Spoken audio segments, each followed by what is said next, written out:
अस्सलाम वालेकुम dear students, this is Mohammad Hasnain Abbas. जी स्टूडेंट्स, हम बात कर रहे हैं एक्सरसाइज 7.4 के ऊपर। आज इस लेक्चर के अंदर हम उसके कुछ क्वेश्चंस को डिस्कस करेंगे। तो क्वेश्चन नंबर 4 है जी, कहता है कि how many diagonals and triangles can be formed by joining the vertices of the polygon having 5 sides. के 5 साइडेड पॉलीगॉन है, ये मैंने आपके सामने जो है वो उसकी फिगर बनाई हुई है। तो उसमें वो कहता है कि आपने डायगोनल्स बताने हैं कि वो कितने हैं और ट्राइएंगल्स बतानी है कि वो कितनी बनती हैं। ठीक है, तो उसके वर्सेस को, उसके कोनों को ज्वाइन करते हुए। तो 5 साइड्स है, तो पहले ए की बात कर लेते हैं कि नंबर ऑफ डायगोनल्स जो हैं वो कितने बनेंगे।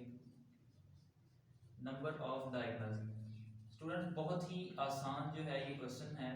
फार्मूला आप लोगों ने जो है वो याद रख लेना है। तो अगर मैं जनरल बात करूं अभी कि NC2 माइनस जो है, अगर आप n कर दें तो ये आपके पास क्या आ जाएगा जी, नंबर ऑफ डायगोनल्स आ जाएंगे। ठीक है, NC2 का ये मतलब है कि n वो होगा जितनी आपको साइड्स दी गई होंगी। ठीक है, अब उसमें से दो को अगर आप मिलाएं तब आपके पास वर्सेस बनते हैं। ये देखें, दो जो है, एक ये वर्सेस, एक ये जो है कोना और एक ये जो है कोना, डायगोनल भी कोनों को ही कहते हैं। तो अगर आप ये लाइन सेगमेंट एक बन रहा है, एक ये बन रहा है, एक ये बन रहा है, दो कोनों को मिला दें तो ये आपके पास डायगोनल्स जो है वो बन रहे हैं।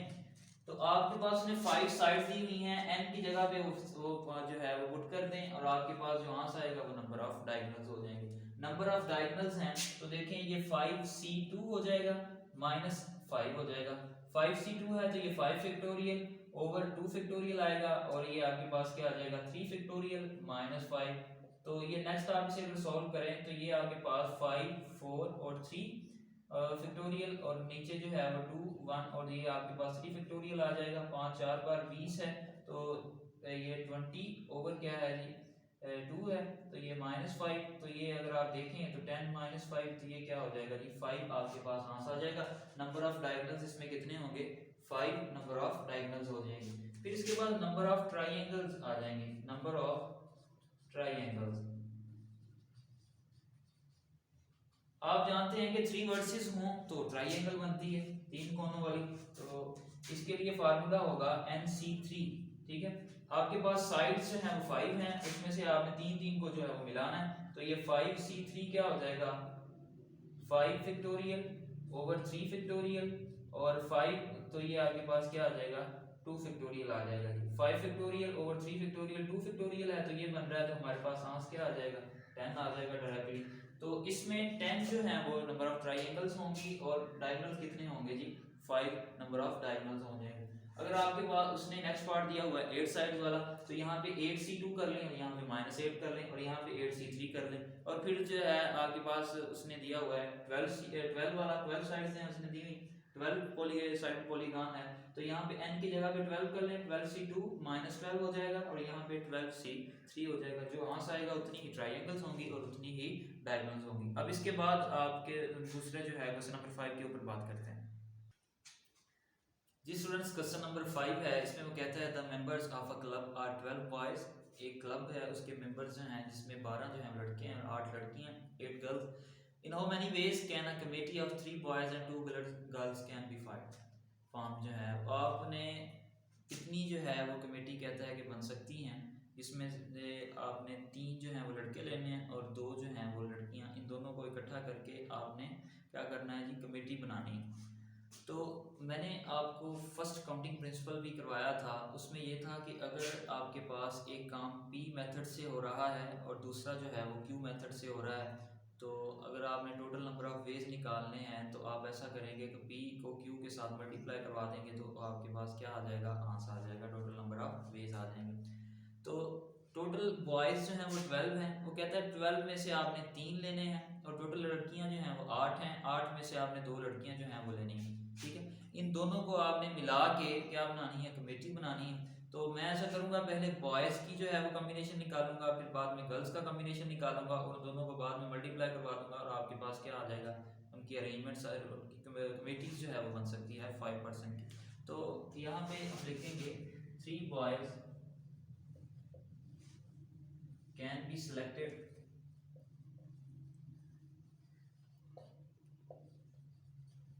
तीन थ्री बॉयज हैं वो आपने सेलेक्ट करने हैं जी, कितने में से? 12 बॉयज में से।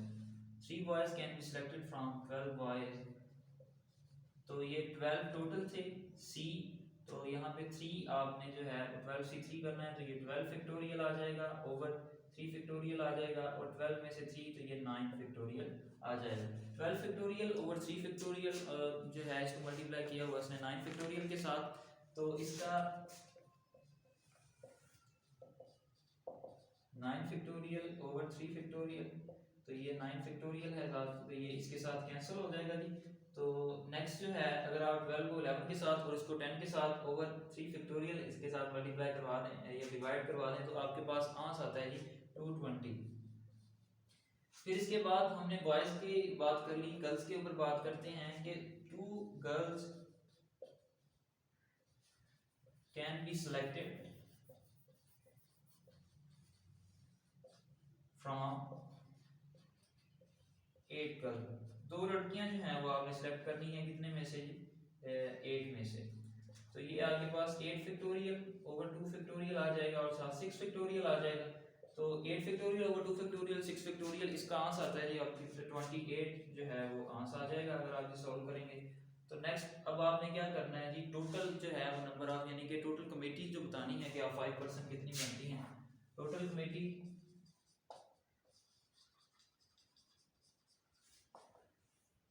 ऑफ 5%। तो देखें ये आपके पास 220 है मल्टीप्लाई बाय 28, तो अगर 220 को हम मल्टीप्लाई करवा दें 28 के साथ, तो ये हमारे पास आंसर आता है जी 6160। ठीक है, तो ये आपने कैलकुलेशन जो है वो खुद कर लेनी है। ये था जी क्वेश्चन नंबर 5, इतनी जो है वो हम 6160 जो है 6160 कमेटी जो है वो बना सकते हैं लड़कों और लड़कियों को मिला के। अब इसके बाद क्वेश्चन नंबर 6 है, इसमें वो कहता है कि how many committee of 5 members can be chosen from a group of 8 person. इसलिए भी बिल्कुल उसी तरह ही है जैसे क्वेश्चन नंबर 5 है, कहता है कि 8 पर्सन हैं उसमें से आपने 5 मेंबर्स को लेके जो है कमेटी बनानी है, whose each committee must include 2 particular person. कहता है कि हर कमेटी के अंदर 2 मखसूस जो हैं वो बंदे होने चाहिए हर बार। ठीक है, टोटल आपके पास 8 हैं, उनमें से आपने 5 को लेके चलना है और उनके मेंबर्स कमेटी बनानी है, जबकि उसने शर्त ये रख दी, कहता है कि 2 ऐसे पार्टिकुलर पर्सन होने चाहिए जो कि हर में होने चाहिए, यानी कि देखें 8 टोटल हैं, ठीक है, और आपने उसमें से क्या लेने हैं 5 जो है वो लेने हैं, लेकिन अब उसने शर्त रख दी है, तो अब हम ये वाला कॉम्बिनेशन नहीं लगाएंगे। उसने कहा कि 2 आपने जो है वो पार्टिकुलर 2 तो मखसूस हो गए हैं, तो 2 जब हो गए मखसूस हो गए तो यहाँ पे 6 रह गए 8 में से, तो जब 2 जो है वो आपने जो है ले ली हैं, तो ये सी तो फा इसमें से भी क्या आ जाएंगे 2 निकाल दें तो ये 3 आ जाएंगे, तो अब हमारे पास ये कॉम्बिनेशन ये वाला इस्तेमाल होगा, ये वाला नहीं होगा। तो ये वाला फार्मूला लगाएं 6C3 वाला और आपके पास आंसर आ जाएगा। ये था क्वेश्चन नंबर 6। अब इसके बाद क्वेश्चन नंबर 7 के ऊपर बात करते हैं जी स्टूडेंट्स। क्वेश्चन नंबर 7 है, कहता है कि in how many ways can a hockey team of 11 players be selected out of 15 players. कहता है कि कितने तरीकों से एक हॉकी टीम के अंदर हम 11 प्लेयर्स को सिलेक्ट कर सकते हैं, कितने में से? 15 में से। ठीक है, तो how many of them will include a particular player. ठीक है, और उनमें से जो है वो कितने ऐसे होंगे जिनमें इंक्लूड होगा एक पार्टिकुलर प्लेयर, तो जिसमें हमने एक मखसूस जो है वो पार्टिकुलर प्लेयर रखना है।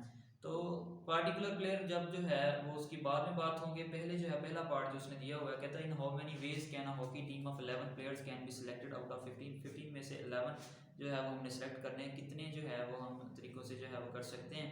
तो तब आपने क्या करना है जी, नंबर ऑफ वेज सिलेक्टिंग। अब सिलेक्शन की बात आ गई तो कॉम्बिनेशन का फार्मूला हो, selecting 11 players out of 15 having player जो है आपने जब टोटल आपके पास n 15 है और आपने r जो उसमें से कितने लेने हैं जी 11 लेने हैं, तो ये आप जाहिर बात है 12 सीधी सी बात है, यहाँ पे आप देखें 12C11, तो ये आपके पास आ जाएगा 15 फैक्टोरियल ओवर C11 है, तो आप यहाँ पे लिख सकते हैं 11 फैक्टोरियल और 15 में से 11, तो ये आपके पास 4 फैक्टोरियल आ जाएगा। 15 फैक्टोरियल ओवर 11 फैक्टोरियल 4 फैक्टोरियल, अगर आप इसको जो है वो सॉल्व करें, इसकी कैलकुलेशन करें, तो ये आपके पास आंसर आता है जी 1365। इतने तरीकों से आप 15 में से 11 प्लेयर्स को सिलेक्ट कर सकते हैं। अब इसके बाद उसने एक जो है वो कंडीशन रखी हुई थी पार्टिकुलर प्लेयर वाली, उसमें यह है कि if a particular player is to be included in every team, अगर वो जो पार्टिकुलर प्लेयर है वो कहता है कि हर टीम में शामिल है, then we are select 10 players out of 14, तो हम तब जो है 15 में से 11 नहीं करेंगे बल्कि 14 में से 10 करेंगे, जैसे पिछले क्वेश्चन के अंदर हमने बात की कि एक तो हर टीम के अंदर शामिल होगा ना, तो वो तो उसकी तो बात ही खत्म हो गई। इसलिए हम क्या करेंगे, अब हमारे पास कॉम्बिनेशन नौ जो कॉम्बिनेशन हमारे पास बच जाएगा वो क्या होगा, 15 में से 14 रह जाएंगे सी, और 11 में से एक पार्टिकुलर प्लेयर जो था वो तो शामिल है, इसलिए वो जो 10 रह जाएंगे, तो ये 14 फैक्टोरियल ओवर 10 फैक्टोरियल, और 14 जो है इनमें से 10 जो है अगर हम माइनस करते हैं तो ये आपके पास 4 फैक्टोरियल आ जाएगा। 14 फैक्टोरियल ओवर 10 फैक्टोरियल 4 फैक्टोरियल, अगर हम इसकी कैलकुलेशन करें तो ये हमारे पास आंसर आता है जी 1001। तो ये इतने तरीकों से जो है वो हम वो प्लेयर को जो है वो सिलेक्शन कर सकते हैं। अब इसके बाद क्वेश्चन नंबर 8 के ऊपर बात करते हैं। जी स्टूडेंट्स, क्वेश्चन नंबर जो है वो 8 है, 16C11 plus 16C10 is equal to 17C11। आपने कुछ इस तरह से जो है लेफ्ट हैंड साइड और राइट हैंड साइड को बराबर रखना है कि फार्मूला इन दोनों को हम ओपन करेंगे और राइट हैंड साइड के बराबर लेके आएंगे। तो left hand side is equal to है 16C11 प्लस 16C10, ठीक है। तो इनके फार्मूला ओपन करते हैं, ये 16 फैक्टोरियल आ जाएगा, ओवर आ जाएगा जी 11 फैक्टोरियल, और 16 माइनस 11 फैक्टोरियल यहाँ आप लिख सकते हैं, प्लस 16 फैक्टोरियल ओवर 10 फैक्टोरियल, और फिर इसके बाद 16 माइनस क्या आ जाएगा 10 का फैक्टोरियल आ जाएगा। ये 16 फैक्टोरियल एज इट इज, ये 11 फैक्टोरियल एज इट इज। अब 16 में से 11 जो है वो माइनस करेंगे तो आपके पास क्या आएगा 5 फैक्टोरियल आ जाएगा, प्लस 16 फैक्टोरियल ओवर ये 10 फैक्टोरियल एज इट इज आ गया। अब 16 माइनस 10 का फैक्टोरियल है, तो नेक्स्ट हम इसमें से क्या कर सकते हैं, 6 फैक्टोरियल हमारे पास आंसर आ जाएगा। देखें हमने ये 17C11 करना है, अब हमने इनकी कैलकुलेशन नहीं करनी, अब इनको जो है वो अरेंज करते हुए जाएंगे और 17C11 जो है वो लेके आएंगे। 16 11 इस तरफ भी है, इस तरफ भी है, तो हम ये कॉमन ले सकते हैं। फिर इसके बाद यहाँ 11 फैक्टोरियल है, 5 फैक्टोरियल, इस तरफ 10 फैक्टोरियल 6 फैक्टोरियल है, तो हम इनमें से कुछ इस तरह से अरेंजमेंट बनाएंगे कि कुछ ना कुछ कॉमन आ जाए। तो ये 16 factorial as it is, 11 factorial है, इसको मैं ओपन करूं तो ये 11 फैक्टोरियल और 10 फैक्टोरियल तक ओपन कर लेंगे क्योंकि इस तरफ भी है। 5 फैक्टोरियल एज इट इज ही रहेगा, प्लस 16 फैक्टोरियल ओवर जो है 10 फैक्टोरियल आ जाएगा, 6 को हम ओपन कर लेंगे, 6 और 5 फैक्टोरियल आ जाएगा। देखिए अब इनमें से जो कॉमन आ रहा है उसको कॉमन ले लें, 16 फैक्टोरियल कॉमन आ जाएगा।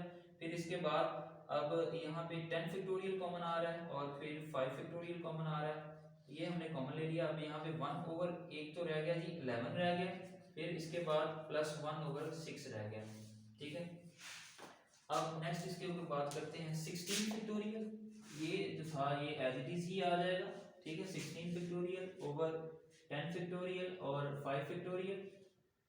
अब इसको जो है वो हम सॉल्व कर लेते हैं, ये हमारे पास 11 और 6 एज इट इज आ जाएगा, ये एलसीएम है हमारा, 11 11 से कैंसिल, तो यहाँ पे 6 और प्लस जो है वो आपके पास क्या आ जाएगा 11 जी। अब इनको जो है वो नेक्स्ट सॉल्व करते हैं, ये 16 फैक्टोरियल ओवर 10 फैक्टोरियल और 5 फैक्टोरियल, यहाँ पे ये 17 बन जाएगा और 11 और 6 जो है वो एज इट इज ही रहेंगे।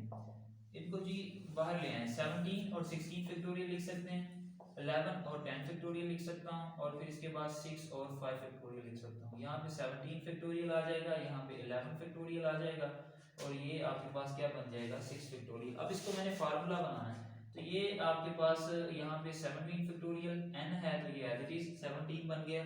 अब हमने 11 बनाना है किसी तरह से, तो ये r 11 फैक्टोरियल रख लें, और जब हम 17 माइनस 11 करेंगे तो ये आपके पास क्या आएगा 6 फैक्टोरियल आ जाएगा। अब आप देख सकते हैं कि ये फार्मूला बन रहा है n factorial r factorial into n minus r factorial, तो ये आपके पास क्या बन गया जी 17C11, और यही रिक्वायर्ड राइट हैंड साइड थी। तो ये प्रूव हो गया जी कि लेफ्ट हैंड साइड जो है वो बराबर है किसके राइट हैंड साइड के, ठीक है। यानी कि 16C11 और प्लस 16C10 जो है वो किसके बराबर है जी 17C11 के। तो ये था जी स्टूडेंट्स हमारा आज का लेक्चर, उम्मीद है आपको समझ आई होगी। अगर फिर भी कोई क्वेश्चन है आपका इसके रिलेटेड तो आप हमसे कमेंट बॉक्स के अंदर रब्ता कर सकते हैं। नेक्स्ट लेक्चर के अंदर इंशाल्लाह एक नए लेक्चर के साथ कुछ नए क्वेश्चंस के साथ आपसे फिर मुलाकात होगी, तब तक के लिए अल्लाह हाफ़िज़।